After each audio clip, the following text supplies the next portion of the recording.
harder drugs are illegal. Next step will be contacting this dealer. Something like a whole drug menu with many other substances.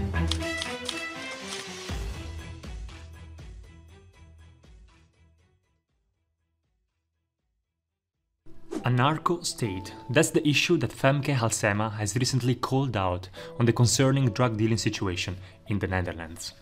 But how about Groningen? I mean, its distance from the Randstad also translates in distance from its issues, right? Not completely true. According to Statistic Netherlands, the reported use or trafficking of drugs in the neighborhood of Groningen was almost 40%. But let's be realistic, to analyze all the factors of weed consumption or alcohol consumption, we will probably need dozens of documentaries, and they wouldn't even be enough. Therefore, in this one we will focus particularly on uppers. The most common example of this type of drugs are ecstasy, cocaine and amphetamine. Data from one study done in the city in 2020 reveals that 1 out of 4 students have consumed ecstasy at least once. The question now is, why is the consumption of uppers so normalized amongst university students? And the answer was given by Stefan Schleim, professor of theoretical psychology and active researcher on the topic in the city of Groningen. What I find interesting is that some of the international students, they have the impression that more or less everybody in the Netherlands would be doing it. And then they feel like, okay, if everybody's dying, so they are themselves overestimating the use. And then they might think, well, if everybody's doing it, I might do it myself. So what we see is like those people who are taking substances really many times, they're taking this also for particular psychological reasons. So for example, maybe they want to feel more connected with others. And that might mean that they also feel maybe lonely, they feel disconnected. So according to another researcher located in the city of Groningen called Arne van de Boos, I hope I've pronounced it correctly, most of university and college students consuming uppers do that in social gathering contexts. My impression is that this doesn't mean that they're taking it always, and maybe they're just trying it out a few times. And it's of course very available in the Netherlands. For example, ecstasy is also generally one of the most frequently used drugs. And apparently you can get it more or less everywhere, and then of course some people are curious. Although I'm not a consumer of uppers, and you will soon see how cringe it was pretending to be one, I genuinely wanted to know how accessible it is to get them in the city. So I tried to get them in first person. Saturday there is a festival in the city. I think it's quite early because it's not even midnight, so most of the people will arrive a bit later, especially in some specific locales here in the center. But anyway, I might already try to ask someone. Hi Rob. Sorry. Maybe it's a very weird question, but I'm gonna ask you anyway, sorry. Do you know like any place where I can buy something to like pills or white dust? Really, Marco? White dust? I could choose cookies, I could choose to call them candies, but I literally choose the name that screams the most. I'm an undercover cops and I'm here to arrest you. For drugs in general? Drugs? Yeah. You have to know a dealer to take someone. Wait. It's not like you go around and you... What kind of drugs? Like weed or... No, weed. I know the weed is there. There, yeah. But like MDMA... Yeah, those things you have to know a dealer. You have to order it on WhatsApp and they send you a menu and you can order it with them. That was weird to hear. You can't find them on the street. I mean, not so easily. Or that most of the market is on your phone, is basically in your pocket. And how do they bring it to me, right? They just... Did you just say, I want it, this street was from here, or I've never purchased it, my friend always buys it, and I don't have the phone number. If I could, I would give it to you. Just because one person told me that doesn't mean that it's impossible to find, like, someone who sells them on the streets. Hi guys. Hi. Do you know like anyone around who can sell like drugs, like MDMA, pill? Too explicit, too direct, horrible. I literally can't play this game. Zero.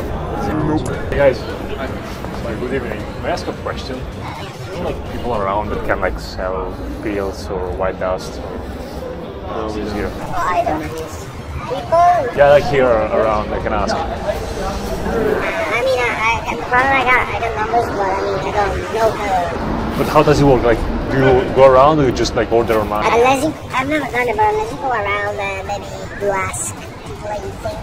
But usually I guess people do more like phones, like messages. But just they order it and that's it. Yeah, I mean, of course, there's like minimum to say, oh, minimum you need to get this from us to deliver it to you. Pretty clear, you need the number of a dealer first, and then you need to order a certain amount before your request gets confirmed. Almost as if you are a store ordering wholesale goods. You can't just order a bit of them, you need, to reach a certain threshold. So, unfortunately, I did not get the chance to be in a real drug dealing situation. I just asked, but thankfully, I got the number of a dealer. One of the guys were able to share it with me, and now next step will be contacting this dealer and just ask him to send me a menu and have a bit more clarity about how this whole business works here. So the following days I decided to contact this dealer, and although I initially wrote him on Telegram, he specifically asked me to continue the conversation on WhatsApp. And that's what I got.